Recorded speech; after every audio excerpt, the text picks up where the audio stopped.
কামিজে বা ওড়নার 4 সাইডে এই চিকন লেস কী নিয়মে সেলাই করবেন এবং কোনাটা কী নিয়মে ঘুরিয়ে নেবেন জেনে নিন। এর জন্য এই চিকন লেসটা একটি পট্টির সঙ্গে এইভাবে বসিয়ে নিতে হবে প্রথমে।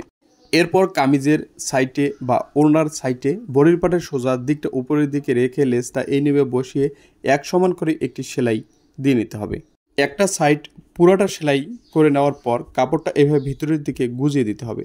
এরপর অপর সাইডটা সেলাই করার জন্য বাড়তি যে ফিতাটা আছে এই ফিতাটা এইভাবে ঘুরিয়ে নিতে হবে। এই নিয়মে কোনাকুনি ভেঙে আমাদেরকে অপর সাইডটা বা নিচের ঘেরটা সেলাই শুরু করতে হবে। পুরো কাপড়টা এই নিয়মে সেলাই করে নিতে হবে।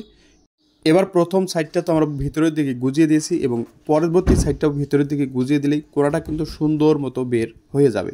এরপর উল্টো দিকে পট্টির খোলা সাইডে একটা সেলাই দিয়ে পট্টিটা আটক করে নিতে হবে। তো আপনি যদি আমার এই পেজে নতুন হয়ে থাকেন তো পরবর্তী ভিডিওগুলো দেখার জন্য পেজটা ফলো করে সাথেই থাকুন। ধন্যবাদ।